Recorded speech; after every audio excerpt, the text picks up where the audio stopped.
During a family reunion at the beach, my mother-in-law ripped off my cover-up, pointed at my C-section scar, and mocked, "That body could never keep my son happy." My husband smirked and looked away while everyone pretended not to see. I said, "Good thing your son won't be my problem after today." Then I opened my bag and they all choked because the reunion was at Sandbridge Beach, third weekend of July, same as every year. 40-something people, folding chairs, somebody's Bluetooth speaker playing the same beach playlist from 2019. I had been dreading it for 6 weeks. I wore a black swimsuit and a white linen cover-up I bought specifically because it covered my hips. Not because I was ashamed. Because I knew she would be there. Donna has hated me for 8 years. Not in a complicated way. In a simple, consistent, daily way. The kind of hate that finds you in every room. She criticized how I cooked, how I dressed, how I talked to her son, how I laughed too loud at parties. When I had my daughter Maya by emergency C-section after 17 hours of labor, Donna said to my husband Tom in the hospital hallway, loud enough that I heard from the bed, "I just hope she doesn't use that baby as an excuse to let herself go." Maya was 4 hours old. I told Tom that night. He said, "You know how she is." That was 6 years ago. Those 5 words became the entire structure of our marriage. Saturday afternoon I was standing near the coolers talking to Tom's cousin Bree when Donna walked up behind me. I didn't hear her coming. The first thing I felt was my cover-up being yanked off my shoulders from behind, the tie at my neck snapping, the fabric gone before I could grab it. I spun around and she was holding it. Smiling. There were maybe 12 people close enough to see. Bree went completely still next to me. Donna looked me up and down the way you'd look at something you found stuck to your shoe. Then she pointed directly at my scar. The low horizontal line across my lower abdomen that I have had for 6 years and will have for the rest of my life. "That body," she said, loud enough for the whole circle to hear, "could never keep my son happy." Nobody said anything. I looked at Tom. He was standing 8 feet away with a beer in his hand. He looked at Donna, then he looked at me, and then he looked at the ocean. Like the water was suddenly very interesting. Like what just happened was weather. His smirk lasted about 2 seconds before he caught himself. But I saw it. Bree looked down at her feet. My hands were shaking. Not from crying, I wasn't going to cry. Just the kind of shaking that happens when your body knows something your brain is still catching up to. I looked at Donna standing there holding my cover-up, waiting to see what I would do. I was very calm when I said it. "Good thing your son won't be my problem after today." She laughed. Actually laughed. Looked back at Tom like I'd said something cute. Tom finally walked over. "Can we not do this here?" he said quietly. Not to his mother. To me. I reached down and picked up my beach bag off the sand. It was a big canvas tote, the kind with the wooden handles. I had packed it very carefully that morning. Donna was still smiling when she said, "Oh please. Where are you going to go?" I set the bag on the cooler and looked at Tom. "I need you to sign something," I said. His face changed. Just slightly. Something moved behind his eyes that wasn't there a second ago. He said, "What are you talking about?" I had noticed, about 20 minutes after we arrived, that Donna had already told 3 people some version of a story about how Tom was finally getting his life together. I heard her say it near the umbrella setup. I didn't know exactly what she meant yet. But I had brought the bag for a reason, and I was about to open it, and when I did, everyone standing on that sand was going to understand that today had never been about a beach reunion at all. The papers had been ready for 6 weeks. My lawyer, Bree, had them notarized on a Tuesday in March. I remember because it was raining. And I sat in her office with wet shoes and she slid the folder across the desk and said, "You sure about the timing?"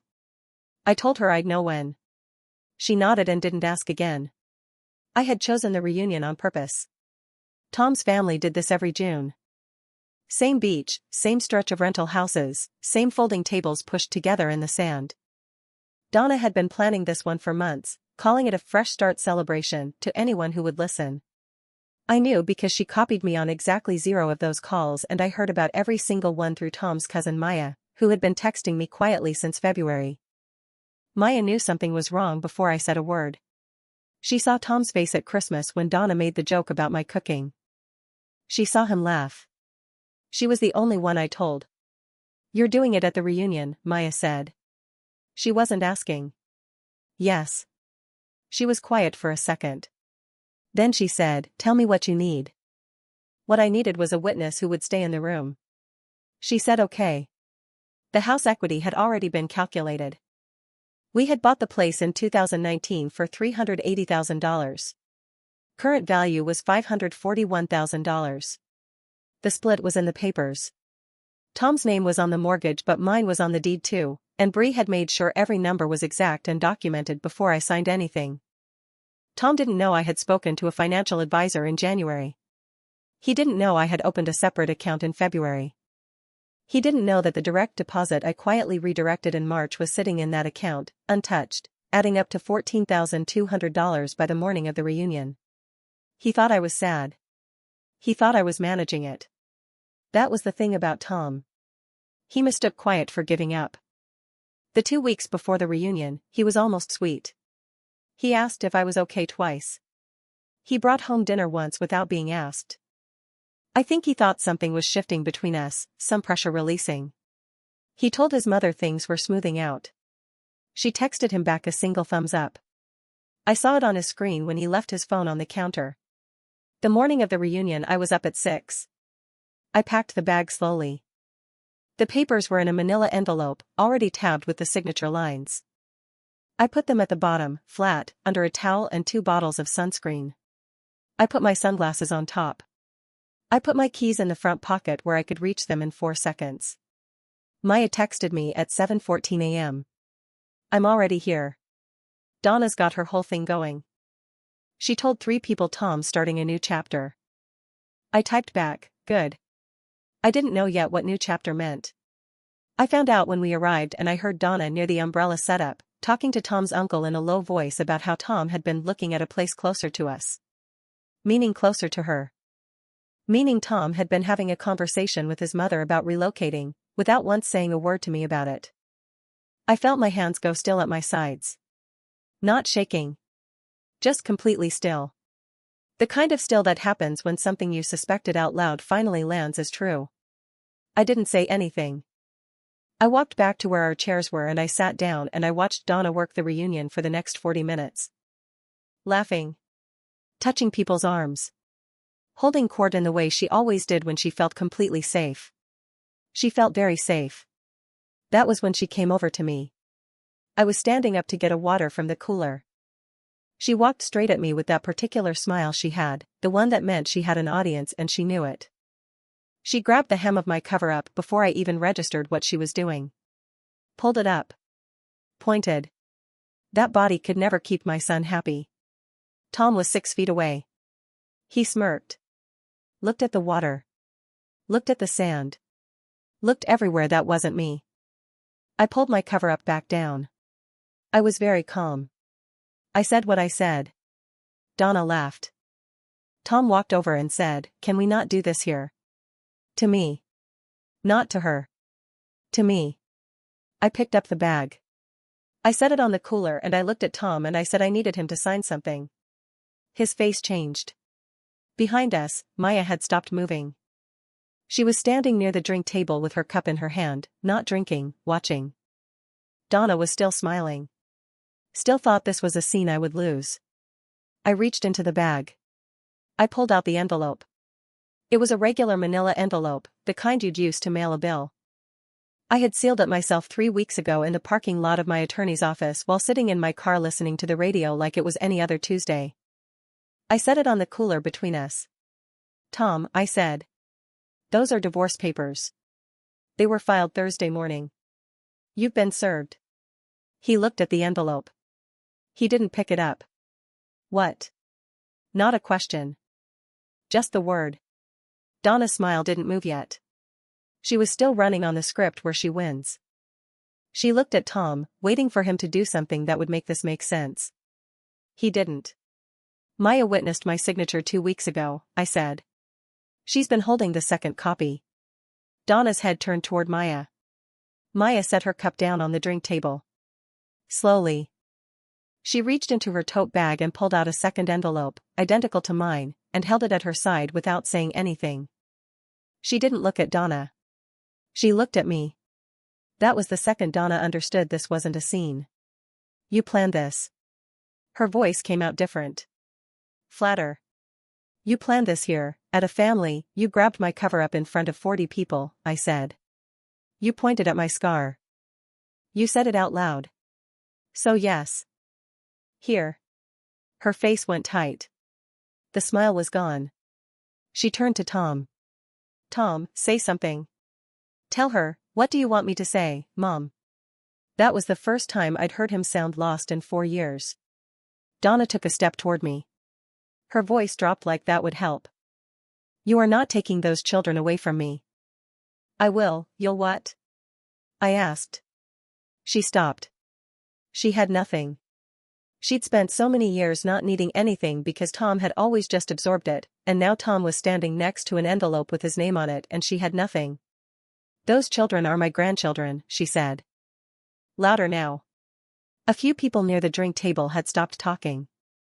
You don't get to just, you can't just, I can, I said. And I did. Tom picked up the envelope. He turned it over in his hands like he was hoping it was something else. His jaw was working but nothing was coming out. Donna grabbed his arm. Tom. Tom, she can't do this. You call Brian right now, you call Brian and you tell him, Brian is her attorney, Donna, Maya said from behind us. Donna turned around. Maya didn't move. She just stood there holding the second envelope. He filed on her behalf, Maya said. He's been her attorney since February. Donna stared at her. Something moved through her face that I'd never seen there before. Like she was recalculating how many people she thought were hers and coming up short. You knew, Donna said. I witnessed, Maya said. Donna turned back to me. Her eyes were wet now, which she was fighting, and the fighting made it worse. Her voice came out in pieces. I have been nothing. But, I have given that family everything, I have been there for you don't know what I gave up for, she stopped. Pressed her hand over her mouth. Looked around at the people who had stopped pretending not to watch. She looked small. She looked like someone who had just realized the audience she'd been performing for all afternoon had been watching a different show than the one she thought she was in. Tom set the envelope back on the cooler. He couldn't look at me. How long, he said. February, I said. He nodded once. Like he was absorbing a number. His mouth opened. There's an interim order, he said. There is. He put both hands on top of his head and stood there. Donna made one more move. She reached out and grabbed my wrist. Please, she said. Not to Tom. To me. I looked at her hand on my wrist. She let go. I picked up my bag off the cooler. I looked at Maya and she nodded once, and I turned and I walked back toward the parking lot through the sand. Nobody called after me. Tom called on a Tuesday, 3 weeks after the beach. I was at my kitchen table with coffee and my laptop, looking at paint samples for the second bedroom. The house was quiet in a way it hadn't been in 4 years. I let it ring 4 times before I picked up. I just need to understand, he said. I need to understand how you could do it like that. In front of everyone. I set down the paint sample card. Pale green. The kind of color that makes a room feel like it's breathing. You watched her rip the cover-up off my body, I said. In front of your entire family. And you smirked. He was quiet for a second. I didn't smirk. Tom. Another silence.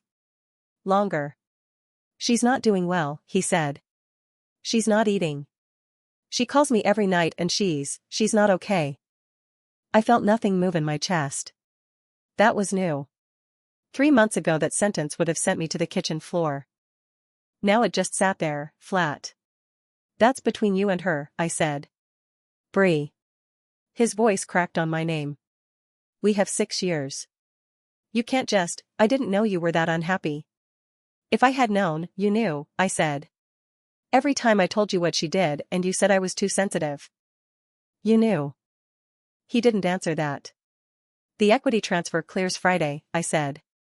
After that, the only thing we need to talk about is the storage unit. He made a sound. Not words. Just air leaving him. I'm going to lose the house, he said. I know. Bree, goodbye, Tom. I hung up. Put the phone face down on the table. Picked the green back up. I painted that room the following Saturday. Maya came over and we did it in 4 hours, and she brought wine and we drank it on the floor with the windows open while it dried. The $94,000 equity split hit my account on a Friday morning in September. I sat with my phone in my hand and looked at it for a long time. Not with relief, exactly. More like recognition. Like something that had always been mine finally had my name on it. I heard through Bree's cousin that Donna had tried to organize Christmas at Tom's apartment. The apartment he was renting now, 40 minutes from the house he had to sell. Apparently 3 people came. The rest of the family had been at the beach. They'd watched her grab my wrist. They remembered. Some things don't wash off. Tom's sister actually texted me once. Just once. It said, "I'm sorry I didn't say anything that day. I should have said something." I read it twice. I didn't write back. I didn't owe her my forgiveness for her conscience. The second bedroom is an office now.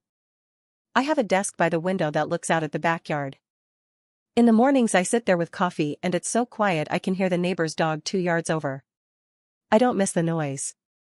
I didn't know until it stopped how much of my energy had been spent just managing it, managing her, managing his silences, managing the version of myself I had to shrink into so the weekends didn't become wars.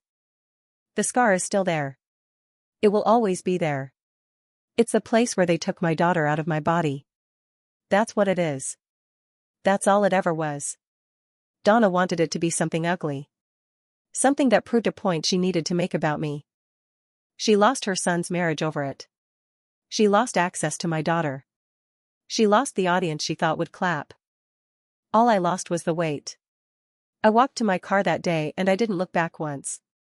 I still don't.